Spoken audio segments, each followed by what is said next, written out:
Welcome to the Power of Writing Webinar 4 for secondary teachers. This webinar will focus on editing, revising, and feedback. So far through this series, you've been given information on the writing process, pre-writing, writing strategies, and types of writing.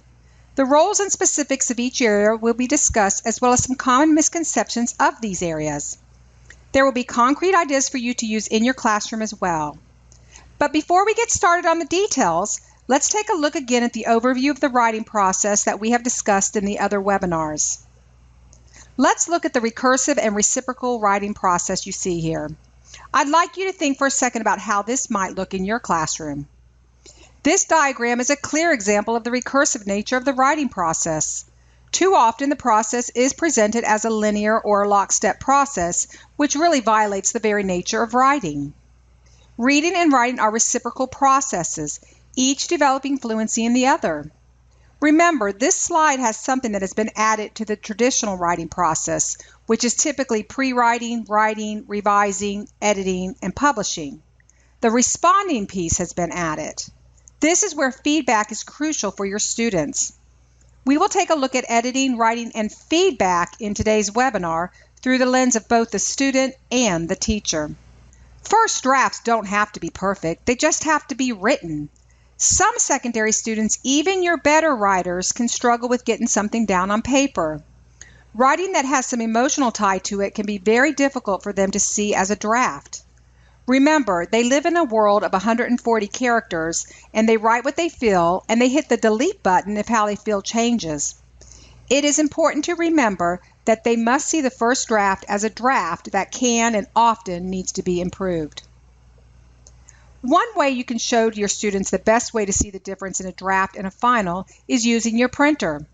Find a picture that your students really like. Print it on draft with low quality. Don't fluff it up, just print it on the paper as is, even if it appears too big or it appears too small. Let your students critique and give feedback on how they want that picture to look. Make it bigger, make it darker, add words, then make the changes on the computer that they're asking for. I use my smartboard so they can see the processes I'm using as I go through my thinking aloud. Gather the feedback again before you print it. Is everyone satisfied? Does it look like they want it to look? If not, make some final changes. After you've made all the revisions, print it at high quality. I know it's a lot of ink, but it'll be worth it, and on good paper. Show the students both of the papers, the draft and the final. How did revisions, editing, and feedback make the picture go from okay to wow? This visual can go a long way to helping students see that their draft is a work in progress instead of a final piece of work. Here's one other thing that hit home with my students. Did you ever send a text you wish you hadn't? Maybe because you said some things you wished you hadn't said, or maybe the way you said them had a different meaning to the person who received it. We talk about the same thing with social media and why so many people like Snapchat because it goes away after a while, but one screenshot can be kept forever. I even document some places in Twitter where content may have been deleted, but not before someone shared with the world through a screenshot. It helps students to know that their words matter and they need to think, edit, revise, and get feedback with messages that matter. And in this day, most messages do matter. So let's get into the basics of editing, revising, and feedback. Many teachers and students confuse revising and editing. Revising is improving the clarity and organization while being true to the purpose writing. When revising, a student should ask the following questions. Does my piece have a clear beginning, middle, and end? Does my piece have a strong beginning that hooks the reader? Does my piece have a strong ending that fits the focus? Are the ideas and actions connected to each other? Can my reader follow the piece logically from beginning to end? Is it complete? Does it feel finished? One tip to help when revising is to write each sentence separately. Notice the length of each one. Count the words in each sentence if you have to. You should have some short sentences and some longer ones. If sentences are all short, then the writing is choppy. If the sentences are all long, the writing becomes monotonous. One other thing that could work with students is to have a friend read it on a tape recorder or their phone, just the way it is written, or even use a computer program. This step also often helps students self-correct. Okay, this slide may appear way too elementary for secondary, but I wanted to include it to show truly how basic it can be to revise. Writers revise to add specificity by adding details. They create clarity by deleting or removing irrelevant or unnecessary information. Writers can move text around to improve the organization and flow of the writing and improve descriptions by substituting precise words. One thing to notice is the term of the alive words and dead words. That leads us to the power of words. Building vocabulary is going to be addressed later on in this webinar, but let's focus on the power of the right word. Remember that big, difficult words and the just right words are not the same thing, especially if students are unclear of the meaning. Word choice is important, but is more meaningful when seen in authentic text.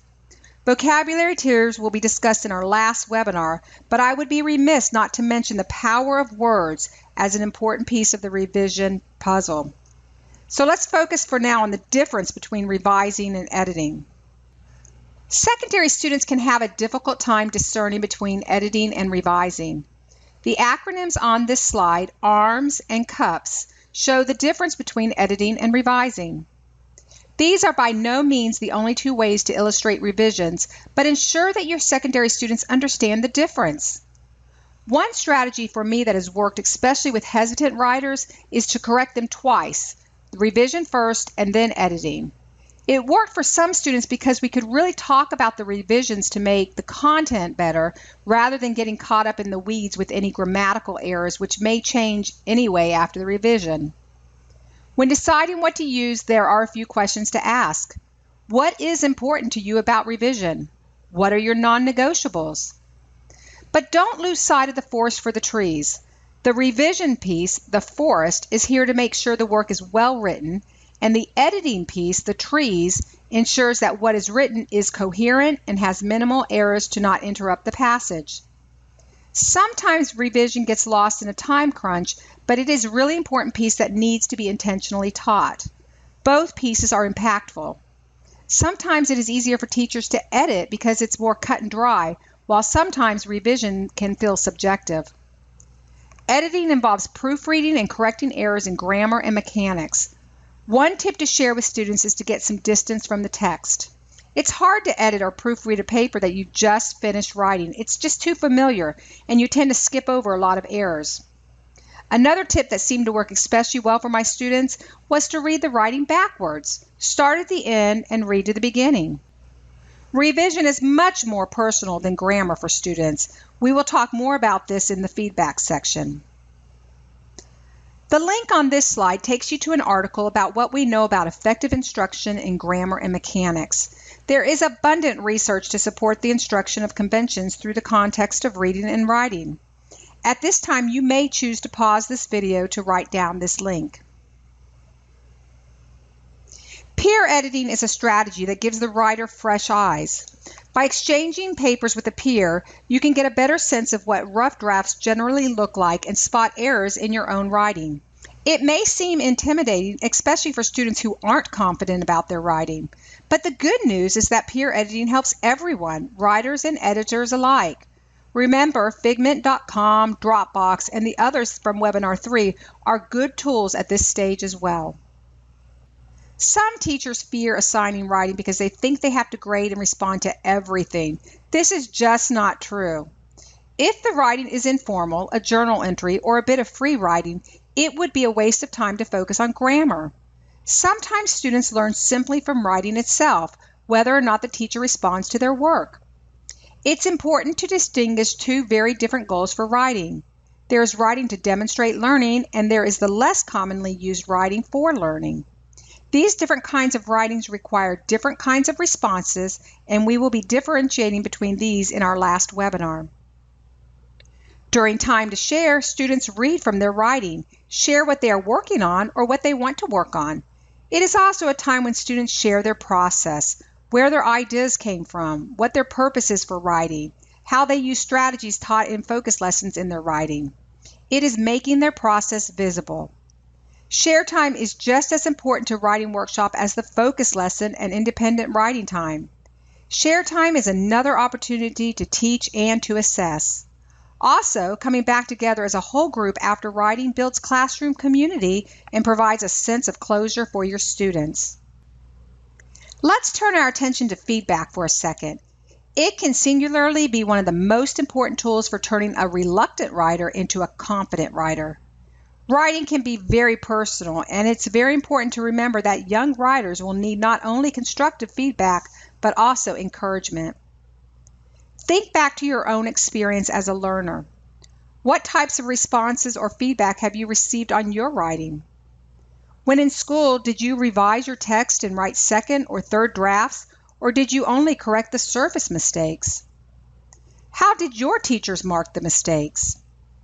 Did they suggest solutions? What kind of feedback helped you improve your writing? What was not helpful? My own experience in school was to get a piece of writing back with only a grade or with editing marks showing me all of my errors in content and conventions. This was always at the end of the writing process. No response or feedback was given during the process. Responding while the writing is in process cuts down on the amount of response needed at the end of the task when teachers are faced with the whole class set of papers to assess or evaluate. One way of providing response is having students read their paper or a portion of it aloud to the class, to you, or even a small group. Students begin to pick up what's confusing as well as understand how others respond to it. You could also ask students to take their finished draft and reread each paragraph. They should look for the main idea of the paragraph, consider how the paragraphs flow, and write their own responses in the margin. These comments can then become a basis for revision. When responding to student writing, teachers can take on different basic roles and determine their feedback accordingly. As an audience member, the teacher can respond personally and directly by showing surprise, asking questions to clarify certain points, adding personal views. As the audience, the teacher responds to the student's ideas, feelings, and experiences, and communicates his or her reactions to the writer.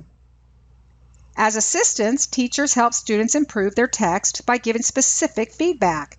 In this role, the teacher sees the text as a work in progress and helps students strengthen their writing skills. As evaluators, teachers look at the piece of writing as a finished product.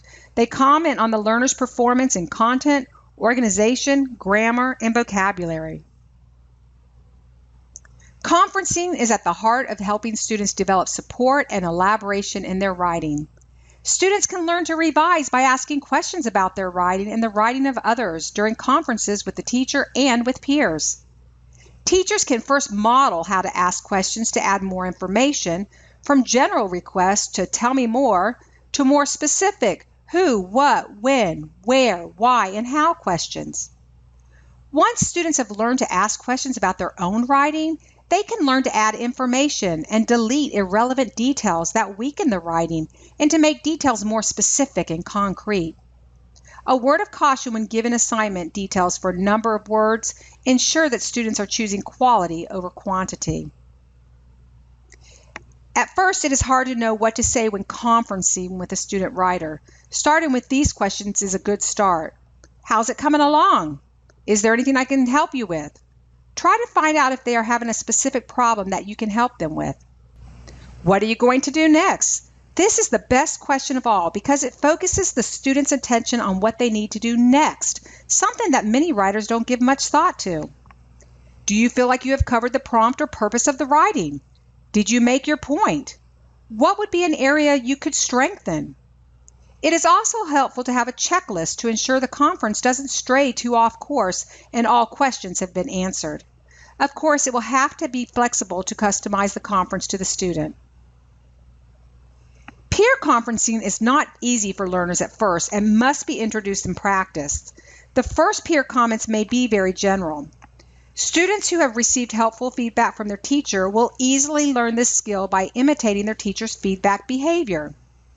Teach peer conferencing as an essential part of the writing process. Define the role of the peer as that of a reader, not an evaluator. Describe peer conferences as an opportunity for students to learn how to write for an audience. Teach students what constructive feedback means. That's providing feedback about areas that need improvement without criticizing the person. Feedback should be done in a kind way. Show examples of vague feedback. This should be more interesting. And clear feedback. A description of the main character would help me to imagine him or her better. And have students point out which kind of feedback is most useful. During peer conferences, the writer should read their own work, direct the listener to specific parts for feedback, listen to the peers' responses without interrupting, and be open to the possibility of revisions. The responder should listen and not interrupt the writer's reading, give full attention to the writer through eye contact and body language, respond to the piece as a whole beginning with the strong points, and focus on sentence structure, word choice, description, and organization. Writing feedback is certainly one of the most challenging jobs of a writing teacher. Feedback can easily be misunderstood and hurt a learner's feelings. Try to think about why students might be struggling with a particular task. Review the comments you give students last time around and identify how they have improved, or identify a particular issue they continue to struggle with. Don't mark every error you see. This takes too much time and overwhelms the students. Save most of your feedback for an end comment. Tie your feedback to the larger goals and set goals for your students and monitor their achievement of these goals. Use the students' own papers to demonstrate that they know how to do something they are not doing in other places in their writing. Make the most out of your time devoted to feedback. Provide feedback to the class as a whole by identifying trends. Name what your entire class is doing well and what they need to continue to emphasize using the feedback for the next assignment. And as with any good assessment, the purpose should align with the procedure. Writing assessment is useful primarily as a means of improving teaching and learning. The primary purpose of any assessment is to increase quality and should determine its design, its implementation, and use of its results. When you see a grammar mistake or a spelling error, simply put a small X next to it. Let your students problem solve what needs to be corrected. This will cut back your time and help students grow as writers and assess their own work. The purpose of an evaluation is to judge quality. Ensure students know that when feedback changes from assessment to evaluation, it is like their draft changing to final copy. They serve two different purposes. Rubrics can help you clarify your criteria for yourself as well as your students and keep you focused during the grading process. Provide your students with the grading rubric before they begin writing. A rubric is simply a scoring tool that outlines important criteria. And there are two kinds of rubrics. The first is the analytics rubric. Analytic rubrics break down the various criteria into separate components and often assign some sort of individual value or weight to each element. Analytical scoring calls for teachers to provide feedback on each of the noted criteria for the writing task. The criteria is determined by the type of writing. These can be useful for precise and fair assessments. Holistic rubrics describe the qualities of an assignment at various levels of expertise, providing an overall judgment of the piece. A holistic rubric consists of a single scale with all criteria to be included in the evaluation being considered together. With a holistic rubric, the rater assigns a single score, usually on a 1 to 4 or 1 to 6 scale, based on an overall judgment of the student work. These can be especially useful for rapid grading. There are many free rubrics on the web for you to use based on the type of writing assessment you are looking for. On the next two slides, you will see two websites that can guide you in this area. Please pause on each slide to take note of the web address. The first resource is an article from Edutopia, 5 research-based tips for providing students with meaningful feedback. The second resource is an article from West Chester University of Education, Write More, Grade Less, 5 Practices for Effectively Grading Writing. All of the parts of the writing process have an important role in the success of our students. One of the most important things you can do is to create a culture in your classroom that shows students that constructive feedback can be positive, but also can correct mistakes to make it better. Writing is personal, but also can be a predictor of success for students. As we begin to focus on real-world outcomes, think of the implications of having a cover letter for a job that is well written rather than full of errors. What about having to write a letter to a teacher, a parent, a coworker, the community? The editing and revising skills you are teaching may seem painful at times to both you and the students, but you are helping set them up for future success. Keep your eye on the prize. Writing is such an important skill in school as well because it permeates every subject area. The final webinar of our series will deal with vocabulary and writing across subject areas and disciplines. Remember, the goal is to build competent and confident writers through relevant, rigorous, and realistic writing tasks.